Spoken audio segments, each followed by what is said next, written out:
Olá, muito obrigado por poder estar junto conosco em mais esse encontro que temos dos 10 dias de oração. O nosso dia hoje foi bem intenso, começamos às 6 da manhã, das 6 às 6h30, no nosso momento de oração, momento esse que foi dirigido hoje pelo Casal Brasil, pastor Alisson e a Érica estiveram dirigindo, foi um momento muito gostoso, muito agradável. Na sequência, a partir das 9 horas, tivemos escola sabatina, culto, para alguns ainda na parte da tarde tivemos comissão, agora à noite temos mais um encontro. Eu não quero cansá-los muito, então eu vou ser bem pontual nas minhas considerações nessa noite. Mas eu quero ler um texto com vocês dentro do Evangelho de Lucas, o Evangelho da oração, como temos mencionado já durante essa nossa campanha. Vamos fazer uma prece e na sequência vamos conversar um pouquinho sobre o texto. É o texto de Lucas capítulo 3, verso 21. Nós vamos ler aqui o texto então. O texto diz assim: Quando todo o povo estava sendo batizado, também Jesus o foi. E enquanto ele estava orando, o céu se abriu e o Espírito desceu sobre ele em forma corpórea, como pomba. Então veio do céu uma voz: Tu és o meu filho amado, em ti me agrado. Feche os olhos. Obrigado, Senhor, por Tua palavra. Fala conosco através dela. Ajuda-nos a entendermos aquilo que são Seus princípios para nós nessa noite. Pois em nome de Jesus que oramos. Amém. Bom, existe alguma coisa que nós precisamos compreender antes de podermos estudar e analisar perfeitamente esse texto. Precisamos entender aquilo que acabou acontecendo quando o pecado entrou aqui no nosso planeta. Quando o nosso pai Adão, que era o governador do planeta, quando ele se deixou envolver pelo arqui-rebelde e entrou também na rebelião. Isaías 59, verso 2, vai dizer que um muro fez separação entre o homem e Deus. Primeira coisa que Adão e Eva fazem depois do pecado: se escondem de Deus. Deus vem até eles, mas eles começam a tentar se esconder daquele que é onipotente, onipresente, onisciente. O pecado faz isso com a gente. É claro que o pecado traz destruição, sofrimento e morte, mas a pior tragédia do pecado é que o pecado fechou o caminho do ser humano a Deus. O caminho que estava aberto, franqueado do homem para com Deus foi fechado pelo pecado. Não havia mais acesso. Adão, quando queria conversar com Deus, ele simplesmente aproveitava a vinda do Senhor Deus do Jardim do Éden, entrava na presença dele e falava com ele como um amigo fala com o outro, como um filho fala com seu pai. Mas o pecado agora fechou esse caminho do homem para com Deus. Ele agora representava um muro, impedindo que o Senhor Deus agora viesse ao ser humano. Quando o ser humano queria agora encontrar-se com Deus ou encontrar um caminho para Deus, ele precisava de alguém que fizesse mediação. Então os sacerdotes acabaram sendo escolhidos para isso. O ser humano, quando queria ir até a Deus, ele ia até o sacerdote que fazia mediação. Ele sacrificava um cordeiro representando o Messias que um dia viria e fazia mediação entre o homem e Deus. O sacerdote queimava, por exemplo, incenso diante do Senhor, e o incenso representava as orações que subiriam até Deus. Mas agora o caminho estava fechado. O homem, por si só, ele não podia mais encontrar acesso a Deus. Ele precisava de um representante, precisava de alguém que fizesse mediação. Jesus Cristo, ele foi escolhido, e lembra daquilo que eu mencionei a vocês sobre Lucas? Lucas, ele vai escrever o seu evangelho embebido pela teologia paulina. Ele vai mencionar, por exemplo, aquilo que Paulo diz na sua carta aos Romanos, que Jesus é o segundo Adão. Onde o primeiro Adão falhou, Jesus vem como segundo Adão para poder vencer. E o grande propósito de Jesus Cristo era conseguir abrir o caminho, que havia sido fechado pelo pecado, aliás, para que o ser humano tivesse de novo acesso ao Pai. Era esse o grande propósito dele. Mas ao vir ao nosso planeta, ele não poderia ter nenhum tipo de vantagem em relação ao primeiro Adão. Jesus, ele é Deus. Há um texto de Paulo, como eu mencionei, que dentro da teologia de Paulo, a teologia de Paulo está embebida dentro dos escritos de Lucas. Eu quero ler com você Filipenses capítulo 2, verso 5, que diz assim: Tenham a mesma atitude demonstrada por Cristo Jesus. Embora sendo Deus, não considerou que ser igual a Deus fosse algo a que devesse se apegar. Em vez disso, esvaziou-se a si mesmo, assumindo a posição de escravo, nascendo como um ser humano, e quando veio em forma humana, humilhou-se e foi obediente até a morte e morte de cruz. O que Paulo está dizendo aqui para a gente é o que a gente tem que levar em consideração. Paulo está dizendo para a gente que Jesus Cristo, ele veio, ele é 100% Deus. Ele foi Deus, ele é Deus e continuará sendo Deus para sempre. Mas para ser o nosso representante, ele teve que misturar a sua essência divina com a essência humana. Não me pergunte como é que foi isso. A única coisa que a Bíblia vai contar para a gente, é Lucas quem conta, é que no momento da sua concepção, o Espírito Santo veio sobre Maria e de alguma maneira que eu vou tentar descobrir na eternidade, ele misturou o DNA divino de Cristo Jesus com o DNA dessa menina que tinha aproximadamente 17 anos, da Maria. E Jesus, portanto, agora ele é 100% Deus e 100% homem. Mas enquanto ele veio como homem, ele não poderia usar os seus atributos como Deus, sua onipotência, onipresença, onisciência, porque senão, toda vez que ele usasse esses atributos, ele estaria alcançando uma vantagem em relação ao primeiro Adão. E ele não podia ter nenhuma vantagem em relação ao primeiro Adão. Então, a divindade de Cristo estava lá, mas ela estava latente, ela não se manifestava. E Jesus desempenhou toda a sua vida, aqui nos seus 33 anos, como o segundo Adão. Compreendem isso?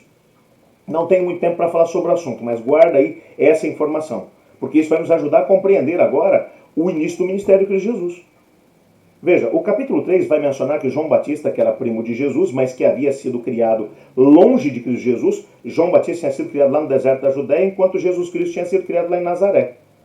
O único encontro que eles tinham tido antes desse momento, foi um encontro intrauterino. Maria já estava grávida de Jesus Cristo e a Isabel, mãe do João, já estava grávida dele. No momento em que a Maria chega até Isabel, o João começa a se movimentar no ventre da Isabel. Esse foi o único encontro que eles tiveram. Depois eles vão crescer completamente separados e agora, no momento em que João começa o seu ministério, Jesus que está lá na carpintaria de Nazaré, provavelmente José já era falecido nessa altura, e Jesus, como primogênito da Maria, ele está tomando conta da família, é ele quem dirige a carpintaria de Nazaré, ele tem seus irmãos e irmãs, mas é ele quem dirige a carpintaria de Nazaré. E Jesus agora, através do Espírito Santo, descobre que o ministério de João marcaria o início do seu próprio ministério. Quem Jesus tinha sido nesses primeiros 30 anos? Ele tinha sido o carpinteiro de Nazaré. O filho do seu Zé, que era o carpinteiro lá da cidade, o filho da dona Maria, que era dona de casa, ambos pobres, gente simples, gente do povo, era ele. Agora, com o início do ministério público de João, o Espírito Santo disse para Jesus, vai agora até o João, porque o teu ministério começa com o teu batismo. Então ele vai até as águas de Elim, no sul, próximo no Rio Jordão mesmo, próximo do deserto da Judéia. E o texto que nós lemos hoje, de Lucas capítulo 3, versículo 21, diz que quando todo o povo estava sendo batizado, a ideia principal aqui é de que o povo, as pessoas que iam ser batizadas naquele dia já tinham sido, e agora chega Jesus. Quando ele chega até João Batista para ser batizado também, Lucas não vai dizer, mas Marcos, Mateus e João vão contar que que João olha para ele e diz, eu que tenho que ser batizado por você. E você vem a mim dizendo que quer ser batizado? Por que João vai dizer isso? Porque o Espírito Santo tinha dito para João também, o Messias vai começar seu ministério vindo para ser batizado por você. Quando Jesus chega e pede para ser batizado, o Espírito Santo fala, é ele. E João reconhece Jesus como Messias. Compreende isso? Esse é o pano de fundo. E Jesus agora vai dizer para João, faz aquilo que eu estou te mandando para que se cumpra tudo aquilo que foi dito. João batiza Jesus e Lucas vai dar um detalhe. Ele diz assim, e enquanto ele estava orando, Jesus foi batizado, Lucas coloca Jesus dentro da água orando. Mas orando pelo quê? Que oração era essa que Jesus estava fazendo aqui? É no livro Desejo a Todas as Nações em que Ellen White vai dizer para a gente qual foi essa oração. Veja, Jesus veio na época mais escura do nosso planeta. Ele viu que a humanidade estava longe do caminho do Senhor, que os pensamentos do ser humano eram maus. O próprio diabo tinha conseguido acesso ao ser humano de tal maneira que nunca em toda a história houve tantos casos de possessão demoníaca como na época de Jesus Cristo. É tanto que ele usou boa parte do seu ministério libertando as pessoas da possessão do mal. Na própria fisionomia das pessoas, Ellen White vai dizer, podia-se ver a fisionomia dos demônios. Era algo realmente tremendo. E agora essa humanidade está tão afastada de Deus. Ele vinha como representante da humanidade. E logo depois que ele é batizado, ele sabendo que o caminho entre a humanidade e o Pai estava fechado pelo muro de separação, ele começa a orar.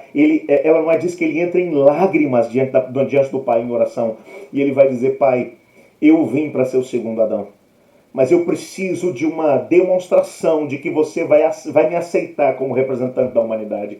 E a demonstração que eu quero é o seguinte, eu quero que o Senhor abra um caminho do teu trono até mim. Porque eu sou o representante da humanidade, eu sou o segundo Adão.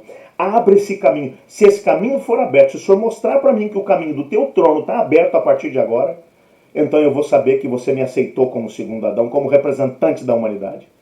Ela não te descreve, eu me arrepio só de poder pensar na cena. Ela diz que nesse momento os anjos todos estavam no entorno do trono do Pai. eles olhavam Cristo se desmanchando em lágrimas dentro da água. E lá os anjos só esperavam para que o pai dissesse, leva um recado para o meu filho. Mas o pai agora olha para os anjos assim, calma que isso não é serviço para anjo. E o pai agora, pela primeira vez, desde que Adão havia pecado, o pai abre um caminho direto do céu à terra, sem intermediário. Olha o que o texto vai dizer. O céu se abriu. Isso aqui é fantástico. Eu não sei se você já parou para poder pensar nessa frase. O céu se abriu. O céu estava fechado para a humanidade desde que Adão havia pecado. Agora tem um acesso direto, sem intermediário, de Deus até o homem. E a primeira coisa que acontece quando o céu se abre, olha ali, e o Espírito Santo desceu sobre ele em forma corpórea, como uma pomba. Isso aqui é interessantíssimo. É pena que eu não tenho tempo para poder desdobrar tudo isso com você, mas o texto vai, esse texto vai, na verdade, fazer eco do que aconteceu lá em Gênesis no capítulo 1, quando Deus começou a criar a terra. O texto de Gênesis 1 vai dizer, no princípio criou Deus o céu e a terra era sem forma e vazia, e o Espírito de Deus pairava sobre a face do abismo.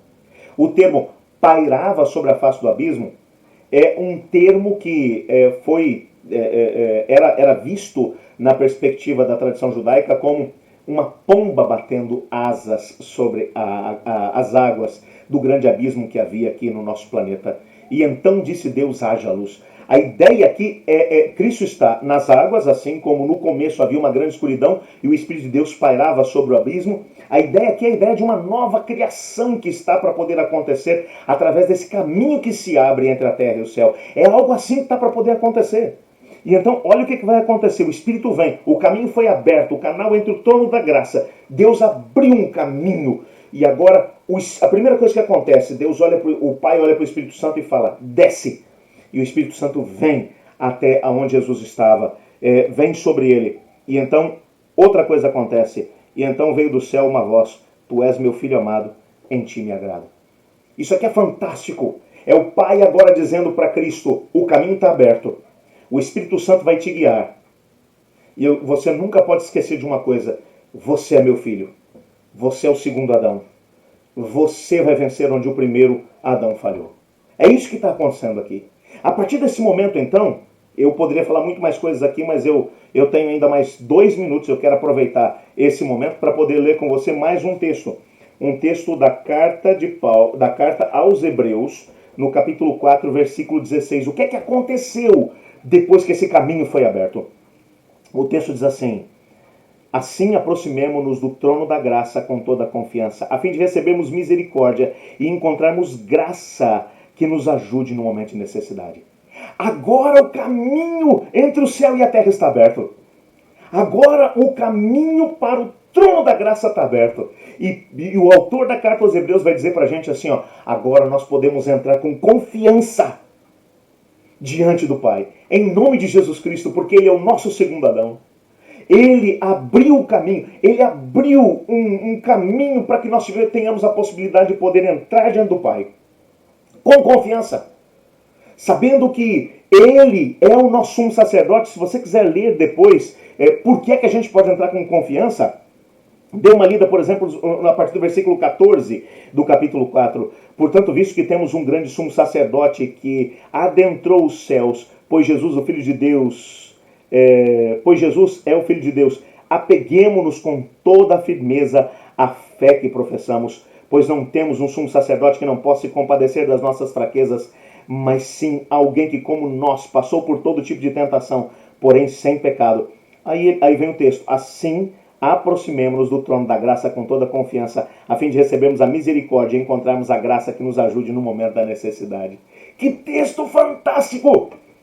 Nós temos acesso ao Pai agora, por isso podemos entrar diante dele com confiança, porque Cristo Jesus abriu o caminho para nós.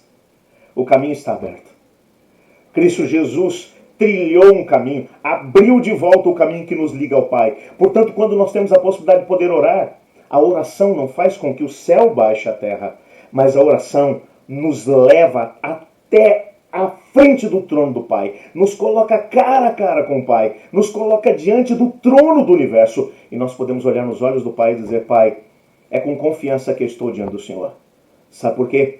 Porque eu venho aqui em nome do teu Filho Jesus, o mesmo que abriu esse caminho, para que agora o Senhor possa atender as minhas preces. Eu quero terminar aqui minhas considerações, mas antes de poder encerrar, eu gostaria de dizer a você que hoje nós podemos entrar com confiança diante de Deus. Não importa quais são as lutas que você tem enfrentado, não importa o que você está pedindo que Deus faça por você nesses 10 dias de oração. Creia, e o Senhor Deus operará de forma grandiosa na tua vida e através de você. O caminho está aberto. Entremos com confiança diante do Senhor. Eu quero orar com você. Obrigado, Senhor, porque sabemos que o caminho está aberto para nós diante de Cristo Jesus. Senhor Deus, por favor, usa-nos e ajuda-nos a podermos aproveitar esse caminho e encontrar graça diante do Senhor. Nesses 10 dias, ouça os clamores que estamos fazendo e responde-nos de acordo com a tua vontade. Pois é em nome de Jesus que oramos. Amém.